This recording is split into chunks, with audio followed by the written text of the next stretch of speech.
There are liberal feminism, radical feminism, and other stuff. So, what do you think that viewing from like an Islamic perspective too? Okay, I think that's deep, bro. Assalamualaikum everyone. So today we are going to do a podcast. Firstly, I am going to introduce myself. My name is Mustafa Ikhsan, and I'm here with my friend. Hello guys, my name is Muhammad Ahmad Ramadan. And today we are joined by our guest for our podcast today, our homeroom teacher. Let's. You can introduce yourself. Okay, so hello everyone. Assalamualaikum warahmatullahi wabarakatuh. Waalaikumsalam warahmatullahi wabarakatuh. My name is Hima Hafia Fitri, so all of the students call me Miss Hima. I've been teaching in Manampat, Jakarta about 5 years, since 2017. So I'm a sociology teacher in our school. Yeah. Okay, so Miss Hima, what is it like to be a teacher in Manampat, Jakarta? It's fun, and also it's a huge opportunity to me to implement my knowledge and my skills in academic, because I love sociology too much. So I'm delightful to be part of a teacher in our school. I see. So Miss Hima, you are a teacher that specialized in the Cambridge curriculum, the sociology subject. What is it like? What do you think is the difference between the Cambridge curriculum and the national curriculum? Okay, the difference between the national curriculum or the Cambridge curriculum, the topics and also the key concept is more specific or is more wide. We can comprehend or we can learn about many things in sociology Cambridge curriculum, but instead in national curriculum we only like have a fixed answer to the question. Yes. But in Cambridge curriculum we have a lot of answers in one question. That really different, and I think the more you learn sociology in the Cambridge program, the more you are into it and you love it. But can I ask something? So how about sociology in your perspective? Well, sociology was kind of hard for me because I don't know, I'm not good at it. Yeah. Because I think you're good at a scientific based academic. I think how Rama about is you? best at like numbers and stuff. Yeah. I'm actually quite the opposite. I don't really like numbers and stuff, so I really avoid math and economy. But I don't say I am good at sociology either, so I don't know what I'm good at. But sociology is, I think it's pretty fun. It's, I don't know, learning about society and stuff. I think it's what I enjoy Yeah. most. It's really fun Yes. to learn about sociology. Yeah. Okay. Why do you choose to be a teacher rather than like sociologist or researcher or anything that has a relationship with sociology? Okay, so at first I had a vision, a huge vision to be a researcher or philosopher when I joined to the sociology major.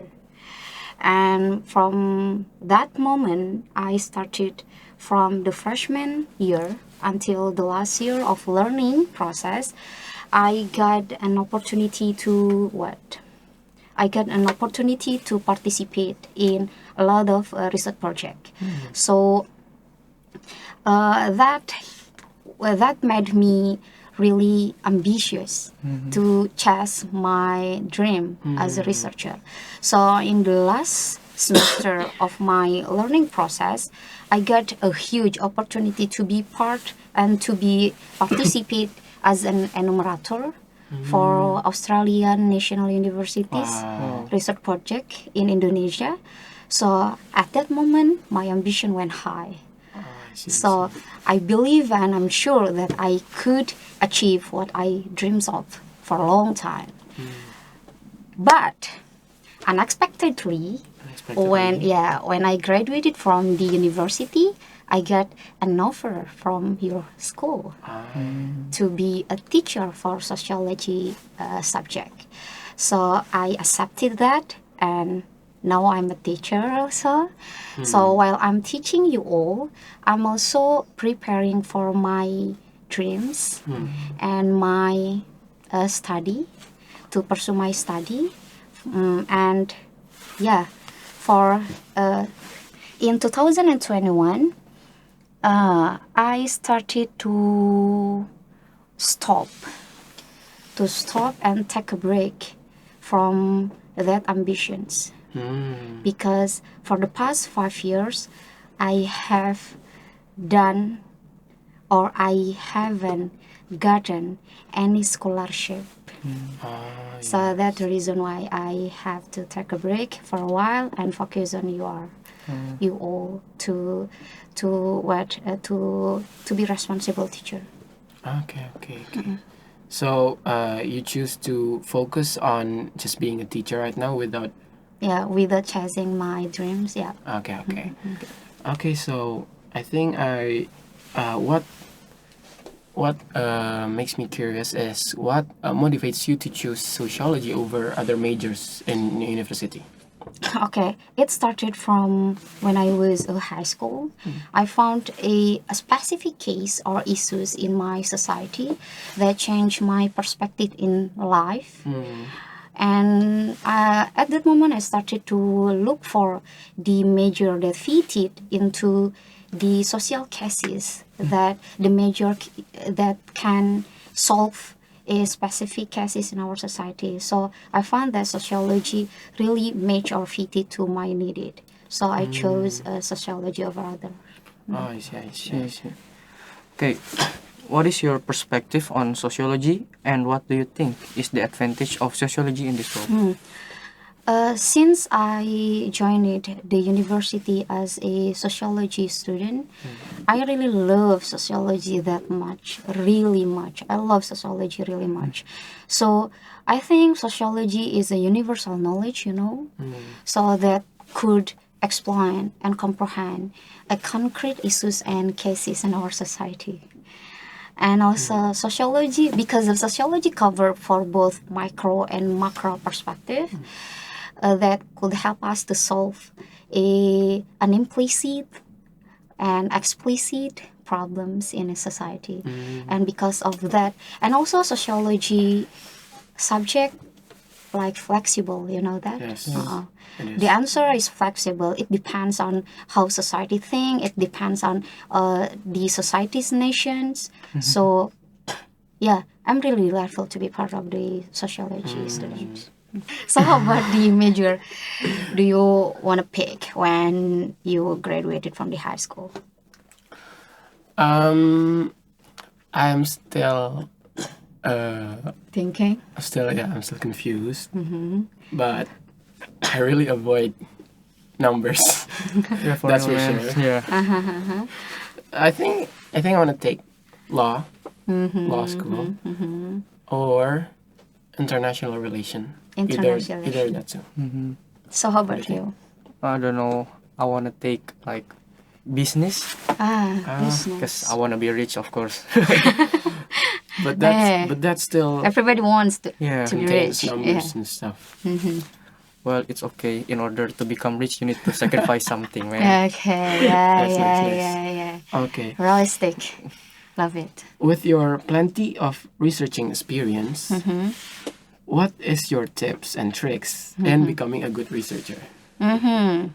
The tips and tricks. I don't have a specific one. I don't have a specific one. But I suggest you, if you wanna that good in research, you have to observe, or you have to know a recent issues in our society by reading a newspaper or related resources that could help develop your skills in research, I think. But in my case, when every task given by lecturer in the university, I always did a micro research project by myself. It helps a lot to develop my research skills. Is there any like specific skills or competency that a researcher must have? Okay, a competency. You have to be subjective or you have to be objective. It depends on the cases you Yes, yes, yes. you want to face. So our society is unique. So you have to know that. You have to know that. You have to be a. You have to what? You have to be a sensitive person to know the issues and how to solve the issues. I think that a specific one, because if you only subjectively says, "Oh, that's wrong and that's bad," I think you're not competent to be a good researcher. You have to be flexible. Your thought have to be flexible. You have to be good in understanding and comprehending a specific society from one to another. Okay, so we have to be able to be objective Yeah, and objective. also subjective. Yeah, it depends Okay, on society you want to research. Okay. Okay, Miss. When you were in college, I heard that you were pretty active in a lot of researching clubs and any other activities. How do you manage your time so you can still focus on your study? Okay, how do I manage my time? I think, okay, I have to say this. You have to find your passion. And if you find your passion, you will find you're responsible to do that. Because I love researching, I love research, I love sociology, I love teaching. So for these three essential jobs or tasks, I never felt that these three is difficult to me because my passion on these three: Okay. research, teaching, or organization, and Yes, another I stuff. see. So I think you have to find the passion. You have to find the passion, and you have to you have to be responsible to what you choose. I think. So the key is to be passionate about what we're doing, so we can manage our time Yes. and do stuff easily. Okay. Yeah. And also, you have to be determined in yourself that you can equally treat for both academic or non-academic. So commitment. Yeah, you have to be commitment. You have to be commitment, and you have to be commitment for that. I see. Okay. Okay. So, Hey, but wait. what? How about you? What about me? Okay. Oh my. I think it's a really hard question Yeah, it's quite complicated. because I myself are really struggling at managing my time, especially now with bigger responsibility that I have to do. And yeah, if you ask me that, I'm struggling. That Okay, is- for now you are struggling. Well, so- I think managing time is one of my biggest problem because I had to do both things equally, like study and organization. Yeah, but I'm trying to do my best so I can make it balanced. But when time goes by, I think you could do it very well. I mean, I mean, Okay, it's okay. Bismillah. Okay. Okay, Miss. So we are curious. So you got accepted at Newcastle University. It is a really good news for you. It's also pretty sad that you didn't get the chance to get your scholarship.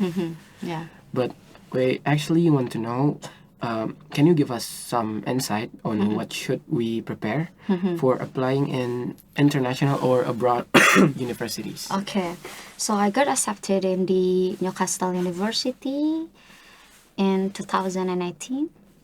So as I said, I've been struggling about 5 years to achieve or to chase my dreams, and it quite hard, and it was really hard to do. So what I want to say is, I think you have to feel the process, the beauty of process, I think.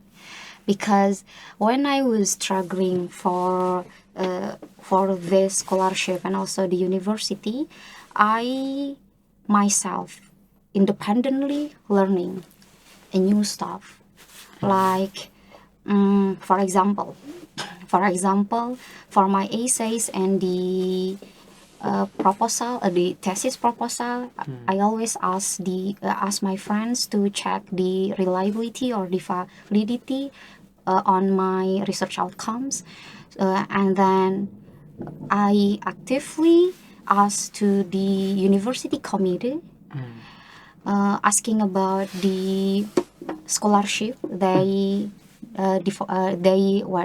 gave to me, and also asking about the university life and other stuff.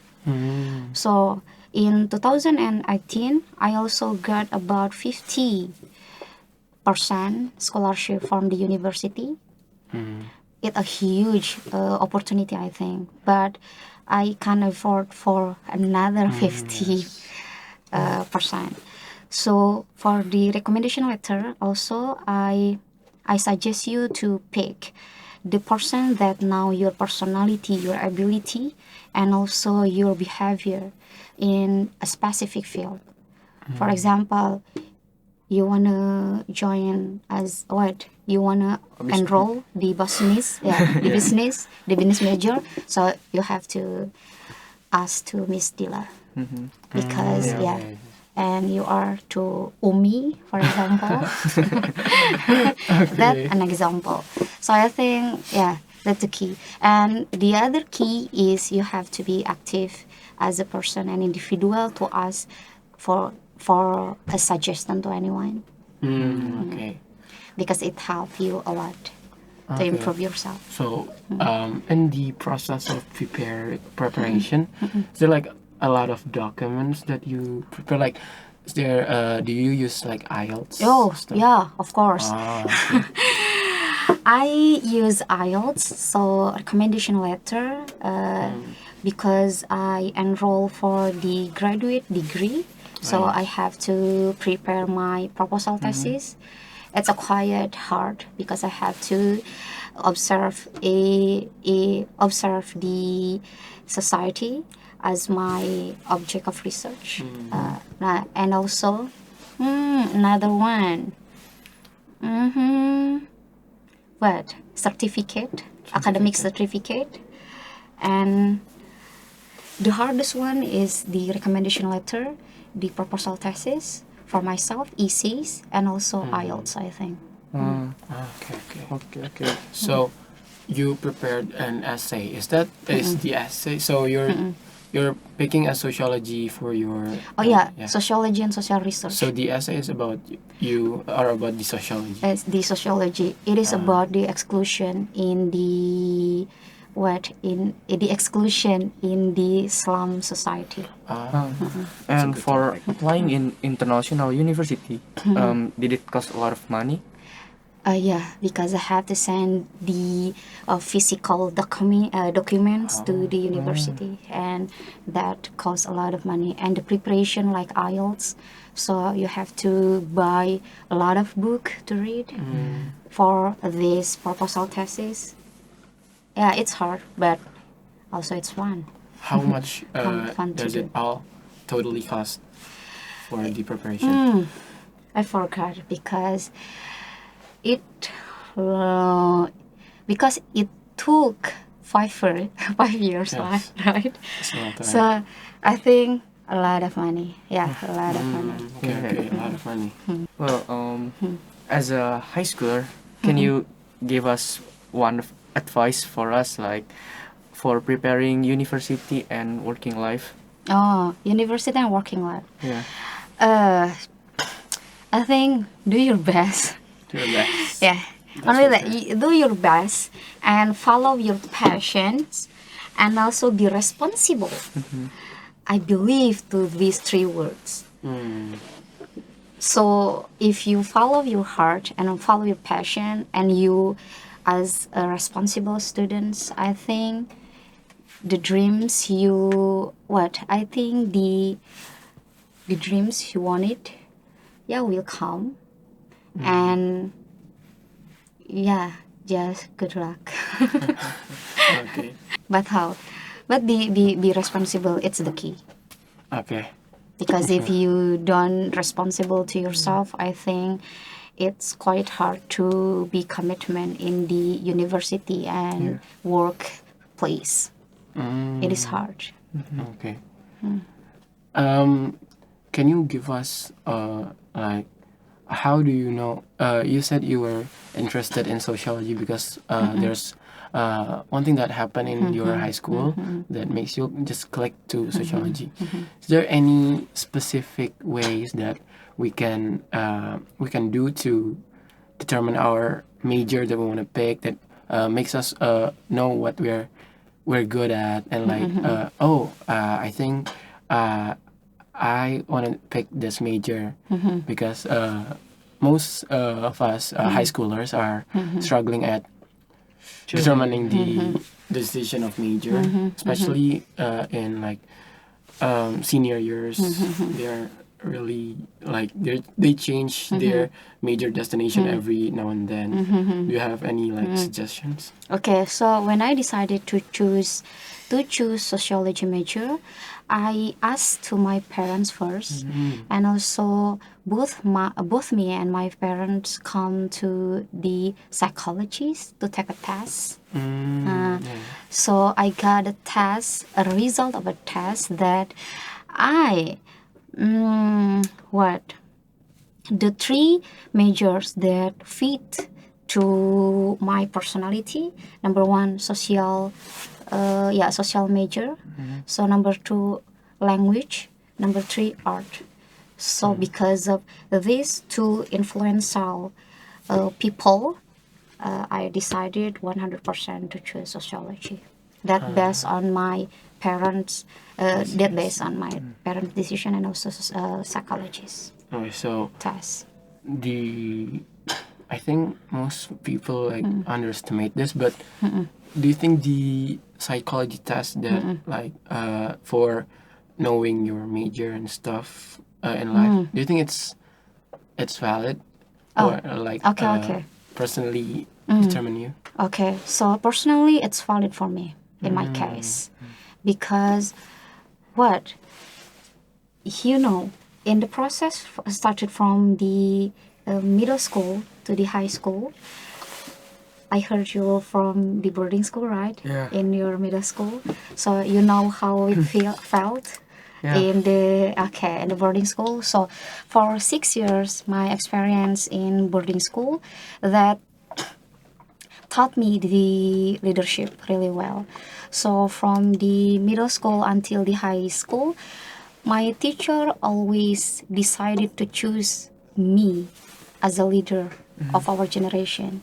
So because of that experiences, I think sociology really matched my personality well, really fitted my personality well, and also social major also generally also related or fitted to my it based on my experience leadership experience. Okay.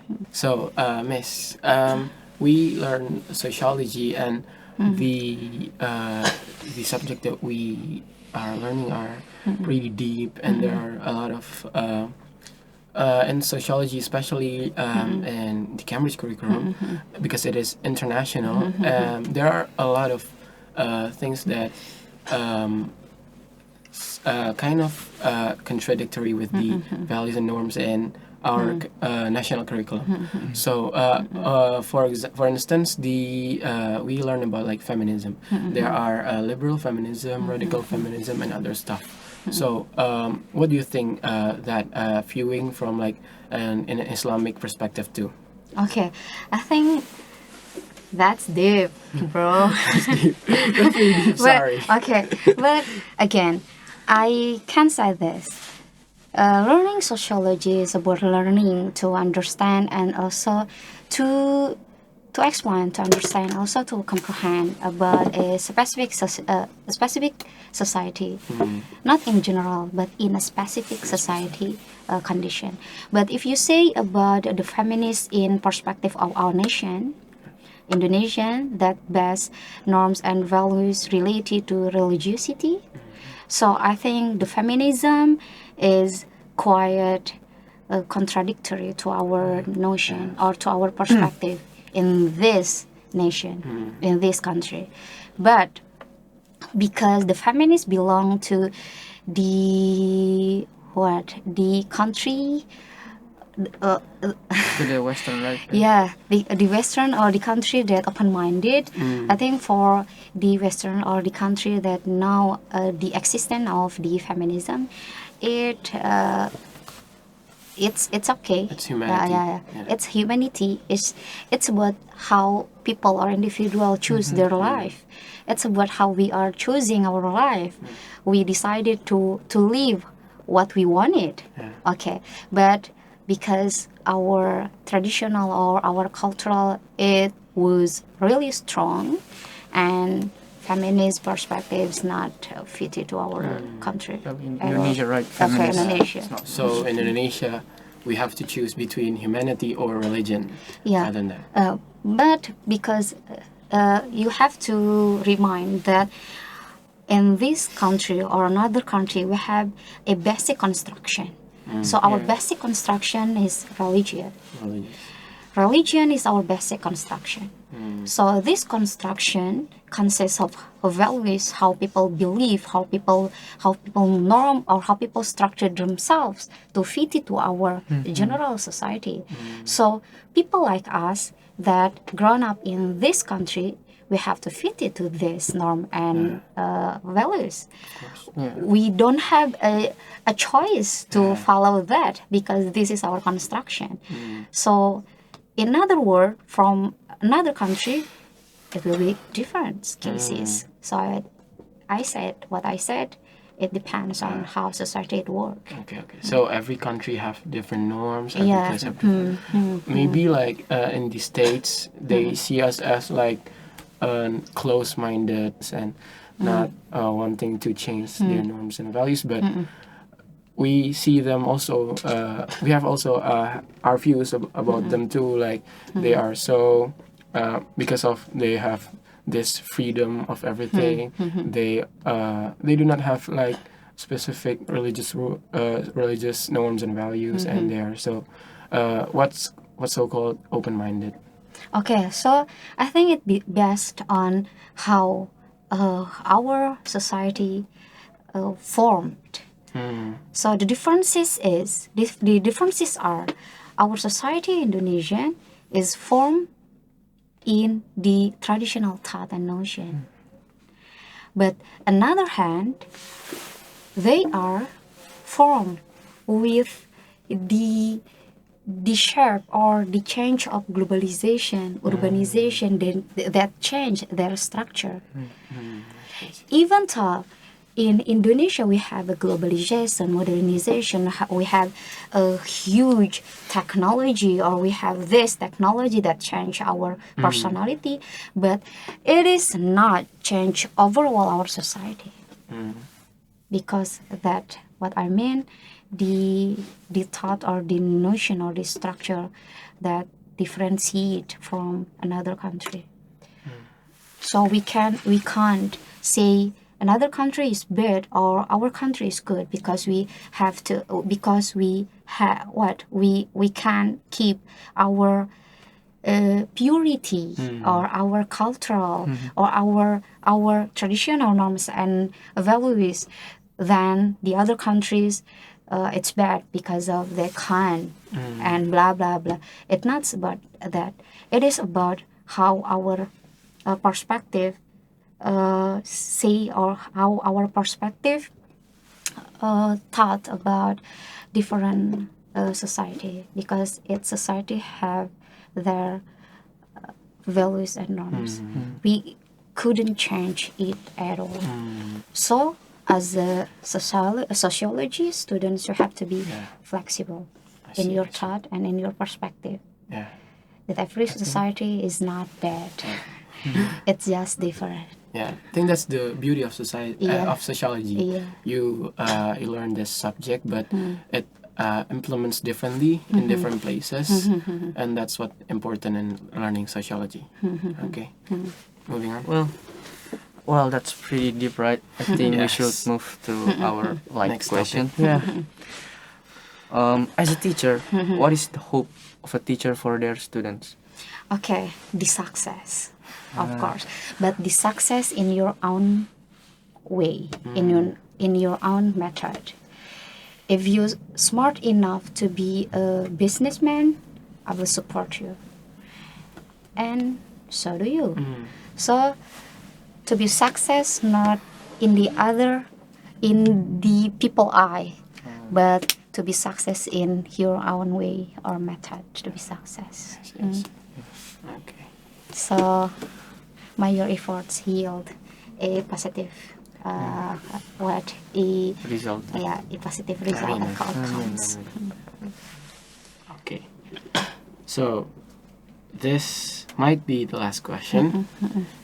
It is, what is your impressions in being a sociology teacher or like a teacher in general in Manpat Jakarta? In Manpat Jakarta. Okay. So, I have not regretted at all for my whole day or my whole life to be a teacher in Manpat Jakarta, because I found an amazing student, and also I can also learn several stuff from you all. You have such a unique perspective that changed my perspective also, and I'm thankful for that. So I'm really grateful to be part of Cambridge teacher. Okay, I have a question for the last question for okay. you. So what is your dream when you graduated from our high school? Rama, go first. Yeah, I want to make my parents proud, because I think everyone dreams is to make their parents proud, and my family contribute to my success, of course. I think I want to make my family proud. Yeah. Wow. So Okay. how about you? I think it's the same. Like everyone's dream is to make their parents proud. And yeah, I want to be able, for the long term, I want to be able to be a good member of society.